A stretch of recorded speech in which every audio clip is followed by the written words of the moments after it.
आज हम अपना सेकंड चैप्टर जो है क्लास 6 का उसको कंप्लीट करेंगे, जो कि है कंपोनेंट्स ऑफ फूड। हमने इसमें कार्बोहाइड्रेट्स, प्रोटीन, फैट सबके बारे में देखा था। आज हम पढ़ेंगे मिनरल्स के बारे में, वाटर के बारे में और इम्पॉर्टेंस ऑफ कुकिंग फूड के बारे में, डेफिशिएंसी डिसीजेज जो होती है किसी भी चीज़ की कमी से, उसके बारे में। तो आज हम सारा ये आज की लेक्चर में पढ़ेंगे। तो हम शुरू करते हैं मिनरल्स से। हमने यहाँ पर छोड़ा था, अब हम शुरू करेंगे आज मिनरल्स से। Minerals, our body needs minerals for its proper functioning, normal growth and good health. हमारी बॉडी को मिनरल्स चाहिए रहते हैं, किस लिए? प्रॉपर फंक्शनिंग के लिए, नॉर्मल ग्रोथ के लिए और गुड हेल्थ के लिए, अच्छी सेहत के लिए। Minerals are needed to build bones and teeth, formation of blood, coagulation of blood and functioning of muscles, nerves and thyroid glands. Minerals किस किस चीज़ के लिए चाहिए रहते हैं? मिनरल चाहिए रहती है हमारे बोन्स बनाने के लिए, हमारी ब्लड को बनाने के लिए, हमारे जो आपको कई बार लग जाता होगा उसमें जो आपका ब्लड जम जाता है उसके लिए, कोएगुलेशन ऑफ ब्लड के लिए, फंक्शनिंग ऑफ मसल्स के लिए, मसल की प्रॉपर फंक्शनिंग के लिए, ये सब चीज़ों के लिए हमें चाहिए रहता है minerals. About 4% weight of the human body is made up of minerals. Human body का ऑलमोस्ट 4% जो वेट होता है वो बना रहता है किस चीज़ से? मिनरल्स से। About 4% weight of human body is made up of minerals. Table salt mainly contains sodium chloride. Table salt जो आप घर में नमक खाते हैं वो उसमें क्या रहता है? उसमें रहता है sodium chloride. Many other minerals are obtained from various foodstuffs such as green vegetables and fruits. Some important minerals are as follows. और बाकी मिनरल्स हमें जैसे सॉल्ट से सोडियम क्लोराइड मिल गया, वैसे और बाकी कहाँ कहाँ से कौन से मिनरल्स मिलते हैं? जैसे कि आपके डिफरेंट जो फ्रूट्स होते हैं, वेजिटेबल्स होते हैं, उससे हमें डिफरेंट मिनरल्स मिलते हैं। Calcium and phosphorus are required for strengthening bones and teeth. Calcium is also required for clotting of blood. Calcium और जो फॉस्फोरस रहता है वो हमें किस लिए ज़रूरी रहता है? वो हमें रहता है हमारी बोन्स की स्ट्रेंथ बढ़ाने के लिए, हमें बोन्स को मजबूत करने के लिए और हमारे टीथ को मजबूत करने के लिए। Calcium is also required for clotting of blood.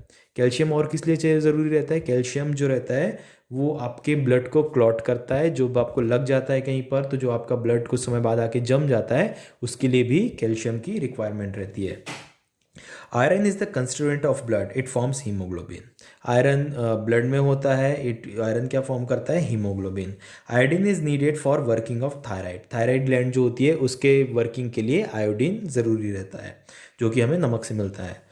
Potassium and sodium are necessary for nerve cells. Potassium और जो सोडियम होता है वो किस लिए ज़रूरी रहता है? हमारे नर्व सेल जो होते हैं उसके लिए पोटेशियम और सोडियम ज़रूरी रहता है। अब यहाँ पर आपके कुछ कुछ मिनरल्स दिए हुए हैं और उनके फूड सोर्सेज दिए हुए हैं कि आपको ये मिनरल्स कहाँ कहाँ से मिलते हैं। जैसे कि कैल्शियम हो गया, कैल्शियम किस किस चीज़ से मिलता है? मिल्क से मिलता है, एग्स हो गया, चीज़ और अदर डेयरी प्रोडक्ट से, ठीक है। तो ऐसे ही डिफरेंट जो मिनरल्स रहते हैं वो हमें डिफरेंट सोर्सेज से मिलते हैं, ठीक है। जैसे कि फॉस्फोरस हो गया, फॉस्फोरस कहाँ से मिलता है? फॉस्फोरस मिलता है डेयरी प्रोडक्ट से, मीट से, बीन से, पीस से, बनाना से, सीरियल से। तो ये सब चीज़ों से हमें फॉस्फोरस मिलता है, ठीक है। तो ये इसमें आपके डिफरेंट मिनरल्स दिए हुए हैं, इसको एक बार देख लेंगे आप, और आपके फूड सोर्सेज दिए हुए हैं। अब आते हैं हम वाटर में। Water constitutes almost 70% of our body weight. Water हमारी बॉडी का वेट का ऑलमोस्ट 70% होता है। The water requirement of the body is met by drinking water and through the liquids. The food that we eat has water in it, though it may look dry. हमें water कहाँ से मिलता है? एक तो हम पानी पीते हैं, उससे हमें वाटर मिलता है, और जितने भी आप चीज़ें खाते हैं, सब्जियाँ हो गई, दाल हो गए, आपके चावल, गेहूँ हो गया, ये हालांकि आपको ये दिखता एकदम सूखा है, पर इनमें भी वाटर होता है, ठीक है। तो यहाँ से हमें वाटर की हमारी रिक्वायरमेंट फुलफिल होती है। अब है functions of water in our body. हमारी बॉडी में वाटर का क्या फंक्शन होता है? Its acts as an solvent in the body for many of the substances. Water क्या करता है? वाटर सॉल्वेंट के जैसे एक्ट करता है किसी भी चीज़ को मिलाने के लिए। कोई भी जितने भी आपके मिनरल्स रहते हैं, ये सब रहते हैं, ये वाटर के थ्रू ही ट्रांसपोर्ट होते हैं। It helps in the transportation of digested food and oxygen through out the body. ये क्या करता है? जितना भी आपका डाइजेस्टेड फूड रहता है उसके ट्रांसपोर्ट में और ऑक्सीजन के ट्रांसपोर्ट में आपकी पूरी बॉडी में हेल्प करता है। It helps in excretion of soluble matter, ये आपके जितने भी सॉल्युबल मैटर रहते हैं उसके एक्सक्रीशन, उसको शरीर से बाहर निकालने के लिए भी हेल्प करता है, पसीने के थ्रू, आपके फीसेस के through. It regulates our body temperature, water का एक मेन काम ये भी होता है कि हमारे बॉडी टेम्परेचर को रेगुलेट करता है, हमारी बॉडी टेम्परेचर को कंट्रोल करता है, ठीक है। अब है डाइटरी फाइबर। डाइटरी फाइबर क्या होते हैं? The indigestible portion of the food consisting largely of plant cellulose is known as dietary fibre और roughage.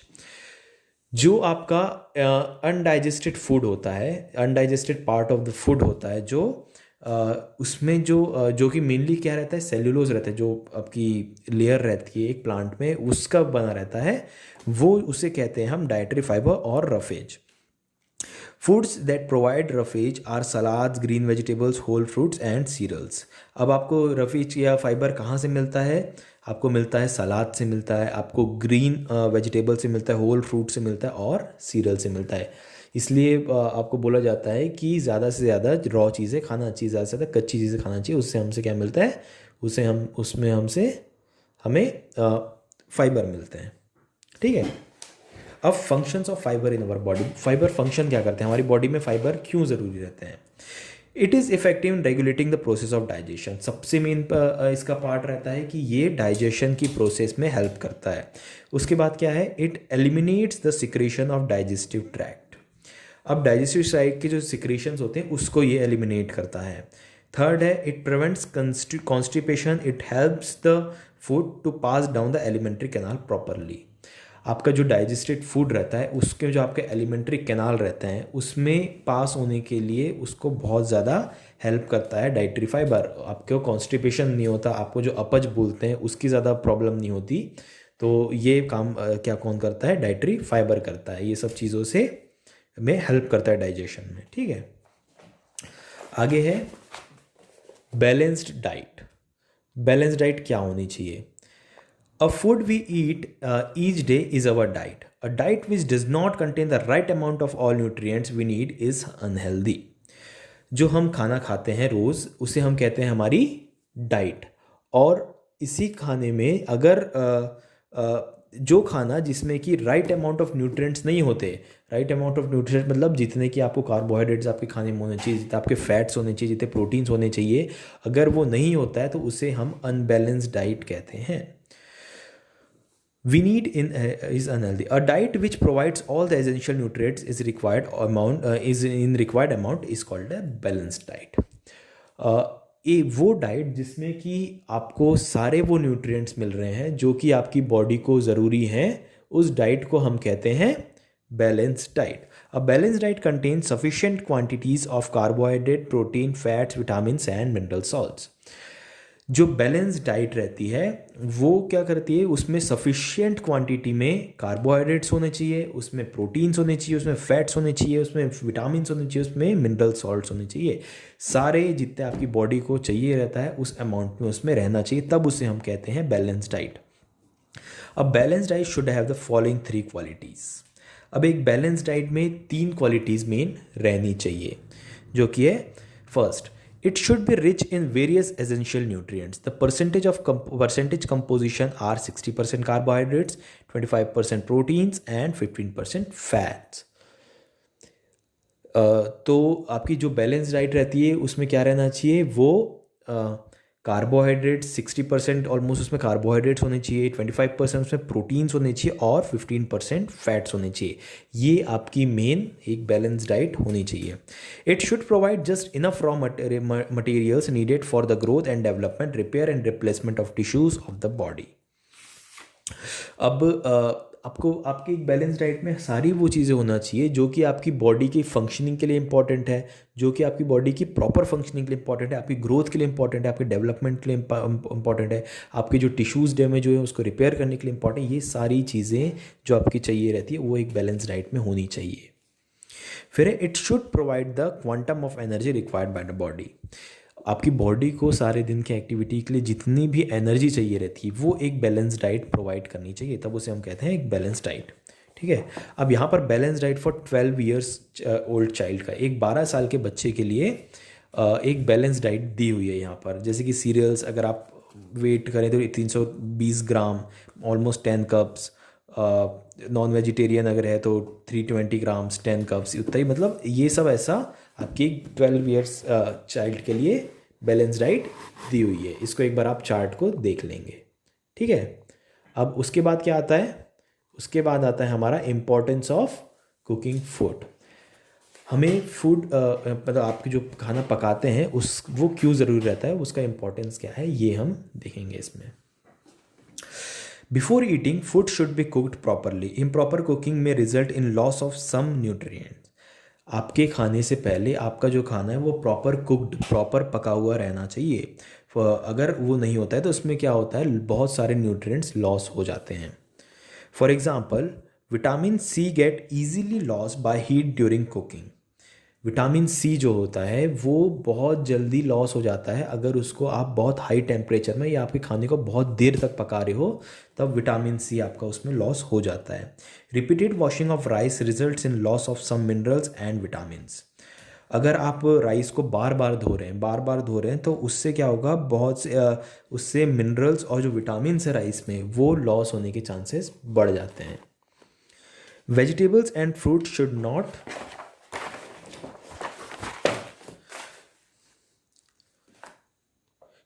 Not be washed after cutting और पीलिंग दैम।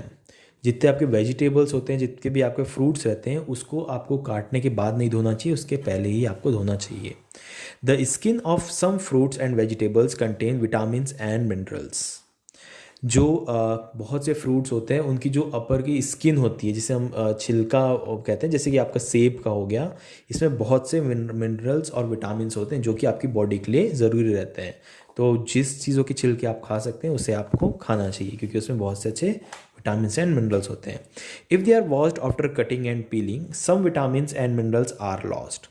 अगर काटने के बाद या छीलने के बाद उस फ्रूट्स को या वेजिटेबल्स को आप उसे धोते हैं तो उसके बहुत से विटामिन्स और बहुत से मिनरल्स लॉस हो जाते हैं। इसलिए हमेशा छीलने के पहले या काटने के पहले आपको धोना चाहिए। Properly cooked food kill harmful microbes and thus prevents us from infectious diseases.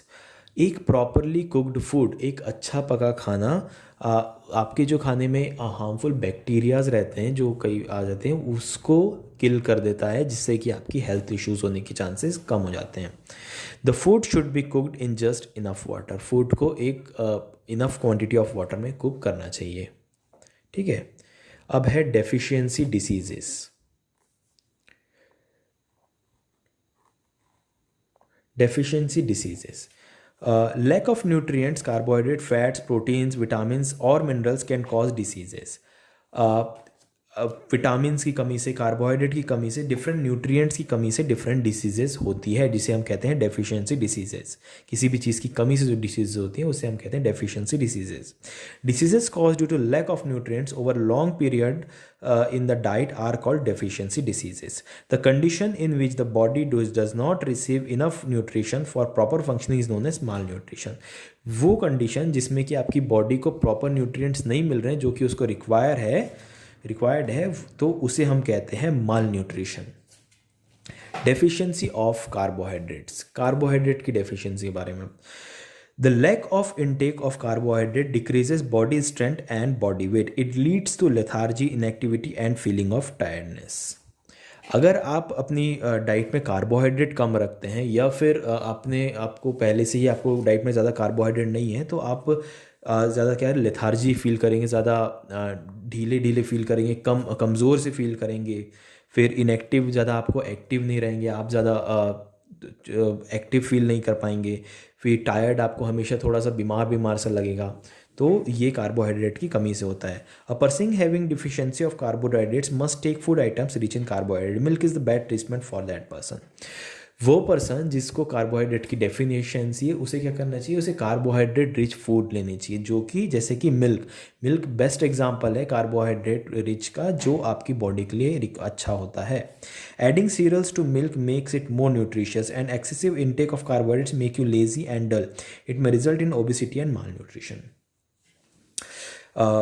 उसमें अगर आप अपने सीरियल्स डाल लेते हैं आप उसमें दूध में, तो आपके उसमें न्यूट्रिएंट्स की वैल्यू बढ़ जाती है, क्योंकि सीरियल्स के जितने न्यूट्रिएंट्स रहते हैं वो उसमें आ जाते हैं, तो उससे न्यूट्रिएंट्स वैल्यू, आप न्यूट्रिशन वैल्यू जो है आपकी मिल्क की वो बढ़ जाती है।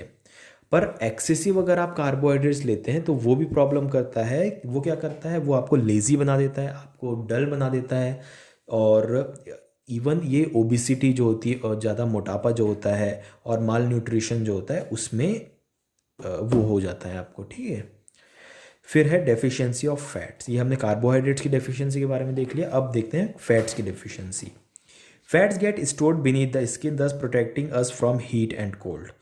फैट जो रहता है हमारी स्किन के जो बीच में लेयर होती है वहाँ पर स्टोर हो जाता है, और इससे ही हमें जो आपके हीट होती है, जो आपकी गर्मी रहती है या आपकी ठंड रहती है, उससे हमें प्रोटेक्ट करता है। Deficiency of fats causes rough skin and thinness of the body. आप अगर आपको फैट्स की कमी है तो आप में आपको क्या होगा, आपको आपकी जो स्किन है वो रफ महसूस होगी, ज़्यादा सूखी सूखी महसूस होगी, और आपकी बॉडी जो है वो बहुत पतली हो जाएगी। Children suffering from the deficiency of fats in their body should be provided with enough fats in their diet. जिस भी बच्चे को फैट्स की कमी है उसे हमें प्रॉपर फैट रिच फूड उसको खिलाना चाहिए, जिससे कि उसकी डेफिशिएंसी ख़त्म हो पाए। फिर है आगे डेफिशिएंसी ऑफ प्रोटीन्स। अब हमने कार्बोहाइड्रेट की देख लिए, हमने अब देख लिए इसके बाद फैट्स की, अब देखते हैं हम प्रोटीन्स की। Deficiency of proteins in the diet slows down the growth and development of children. The children get tired easily. अगर प्रोटीन की कमी होती है आपकी डाइट में तो उससे क्या होता है, प्रॉपर जो ग्रोथ होती है आपकी बॉडी की, प्रॉपर जो डेवलपमेंट होता है वो आपका चिल्ड्रन का एक नहीं हो पाता। जो चिल्ड्रन है वो बहुत ज़्यादा कमज़ोर महसूस करता है। देयर मेंटल डेवलपमेंट में ऑल्सो गेट रिटार्डेड। आप उसकी मेंटल ग्रोथ जो है वो भी हो सकता है कि प्रॉपर ना हो। Children suffering from the deficiency of protein should be provided a protein rich food items. वो चिल्ड्रन जिसमें डेफिशिएंसी है प्रोटीन की, उसे हमें प्रोटीन रिच जो फूड होता है उससे हमें प्रोवाइड करना चाहिए, जिसमें कि चिकन हो गए, आपकी दालें हो गई, इन सब में प्रोटीन ज़्यादा होता है, तो इससे हमें उसे वो खिलाना चाहिए। Deficiency of proteins lead to a disease called kwashiorkor among childrens. Protein की डेफिशिएंसी से एक डिसीज़ होती है जिसे हम कहते हैं क्वाशियरकोर, ठीक है। The stomach of the child suffering from this disease swell, his limbs becomes thin and the skin shows अगली पैचेस। वो चिल्ड्रन जिसको ये डिसीज़ हुई है उसमें क्या होगा, उसका स्टमक जो है वो स्वेल हो जाएगा, उसका स्टमक फूल जाएगा, और उसके जो लिम्स होंगे, जो उसके हाथ पैर होंगे, वो बहुत पतले पतले हो जाएंगे, और उसके जो स्किन में है वो कुछ अजीब से पैचेस, उस कुछ धब्बे आने शुरू हो जाएंगे। Marasmus is another disease which is common among infants and children under 5 years of age. Marasmus एक और डिसीज़ है जो कि प्रोटीन की कमी से होती है, जो कि मोस्ट कॉमन है 5 years ओल्ड चिल्ड्रन में। This disease is cause due to the deficiency of proteins along with carbohydrate deficiency. ये डिसीज़ कैसे होती है, ये डिसीज़ होती है प्रोटीन्स और कार्बोहाइड्रेट्स की डेफिशिएंसी जब आपको साथ में होती है। A child suffering from this disease becomes very thin, his rib becomes permanent and limbs get thinner. जो चाइल्ड इस डिसीज से सफ़र करेगा उसके वो बहुत ज़्यादा पतला हो जाएगा, और उसके लिम्स जो उसके हाथ पैर होंगे बहुत ज़्यादा दुबले हो जाएंगे, और उसकी रिब्स जो है वो बाहर से ही दिखने लगेगी। एक्सेस इन से intake of proteins over a large period में डैमेज ओवर किडनीज। अगर आप प्रोटीन्स का बहुत ज़्यादा इनटेक करते हैं तो वो आपकी किडनीज को डैमेज कर सकती है। फिर आता है deficiency of vitamins. The deficiency of vitamins in our diet leads to serious disease and disabilities. Deficiency of vitamin A leads to night blindness. Vitamins की भी अगर डेफिशिएंसी होती है तो भी आपको बहुत से डिसीज होने के चांसेस रहते हैं, जैसे कि विटामिन ए की डेफिशिएंसी से आपको नाइट ब्लाइंडनेस हो सकता है। A child suffering from night blindness is unable to see in dim light. जो बच्चा जिसे नाइट ब्लाइंडनेस की प्रॉब्लम हो रखी है वो उसे रात को डिम लाइट में देखने में प्रॉब्लम होगी, ठीक है। अब यहाँ पर कुछ डेफिशिएंसी डिसीजेस दी हुई है जो कि विटामिन्स की कमी से होती है। जैसे कि पहले ही हमने देख लिया नाइट ब्लाइंडनेस, जिसमें कि पर्सन डिम लाइट में देख पाता। उसमें सिम्टम्स क्या होते हैं, उसके सिम्टम्स होते हैं वीक विजन, आपको देखने में प्रॉब्लम होने लगेगी। Beriberi disease which affects the nervous system, beriberi एक डिसीज़ होती है जो कि आपके नर्वस सिस्टम का इफेक्ट करती है, उसके आपको सिम्टम्स क्या आएंगे, उससे आपकी बॉडी थोड़ी वीक हो जाएगी। वैसे ही आपको यहाँ पर डिफरेंट डिसीजेज़ दी हुई है और उसके सिम्टम्स जो हैं जो कि विटामिन की कमी से होते हैं। तो ये आप एक बार चार्ट को फॉलो कर लेंगे, पूरा एक बार सारा देख लेंगे, ठीक है। हम आगे बढ़ते हैं। अब आगे है हमारा deficiency of minerals. Sodium is needed for muscle contraction, nerve transmission, maintaining pH balance and hydration. Sodium जो रहता है आपके बॉडी में वो ज़रूरी रहता है किसके लिए, मसल की कॉन्ट्रैक्शन, आपकी जो मसल का सिकुड़ती और फैलती है उसके लिए सोडियम ज़रूरी रहता है। पीएच बैलेंस के लिए, जो आपकी बॉडी का एसिड बेस पीएच बैलेंस रहता है उसके लिए ज़रूरी रहता है, और आपकी बॉडी के प्रॉपर हाइड्रेशन के लिए ज़रूरी रहता है। It regulates the fluid outside of the cells and is needed to pump fluid into the cells. ये आपकी बॉडी सेल्स के बाहर जितना फ्लूइड रहता है उसको मैनेज करने में और उन फ्लूइड्स को सेल्स के अंदर भेजने में भी हेल्प करता है। कौन, sodium. Calcium is needed for hardening our bones and teeth. Calcium हमें किस लिए जरूरत रहता है, आपकी बोन्स और आपके टीथ को स्ट्रॉन्ग करने के लिए। If a child does not get enough calcium his bones become soft. अगर एक बच्चे को प्रॉपर कैल्शियम नहीं मिल रहा है तो उसकी जो बोन्स है वो सॉफ्ट हो सकती है, उसकी कमज़ोर हो सकती है। Iron helps in carrying oxygen round the body. Iron क्या करता है, आयरन ऑक्सीजन को आपकी ओवरऑल बॉडी में ट्रांसपोर्ट करने में हेल्प करता है। Shortage of iron in the body results in disease called anaemia. Iron की कमी से क्या हो सकता है, आयरन की कमी से एक डिसीज़ हो सकती है जिसे हम कहते हैं anaemia. A person suffering from anaemia loses weight and appetite. जो वो पर्सन जिसे कि एनीमिया हो रखा है उसके जो वेट है वो लॉस हो जाएगा और उसकी जो खाना है वो बहुत कम हो जाएगा। Iodine is also an important mineral. Deficiency of iodine causes a condition called goitre. Iodine एक और बहुत इंपॉर्टेंट मिनरल है जो कि आपकी बॉडी को ज़रूरी रहता है। अगर उसकी डेफिशिएंसी होती है तो उससे हमें एक डिसीज़ होती है जिसे हम कहते हैं गॉइटर। इसमें भी आपका जैसे आप ऊपर एक चार्ट दिया हुआ है वैसे सिमिलर एकदम चार्ट नीचे भी दिया हुआ है जो कि आपका मिनरल, ऊपर वाला विटामिन्स के लिए है और नीचे वाला आपका मिनरल्स के लिए। इसमें भी जैसे दिया हुआ है कैल्शियम।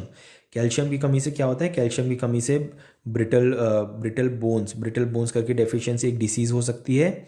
और इसके सिम्टम्स क्या आ सकते हैं, सिम्टम्स आ सकते हैं इरेगुलर हार्ट बीट आपकी रेगुलर नहीं रहेगी, बहुत इरेगुलर रहेगी। आयरन की अगर कमी होती है तो आयरन से क्या हो सकता है, एनीमिया और एपेटाइट। लॉस ऑफ वेट, इसके सिम्टम्स क्या होगा, आपका वेट लॉस होने लगेगा, ठीक है।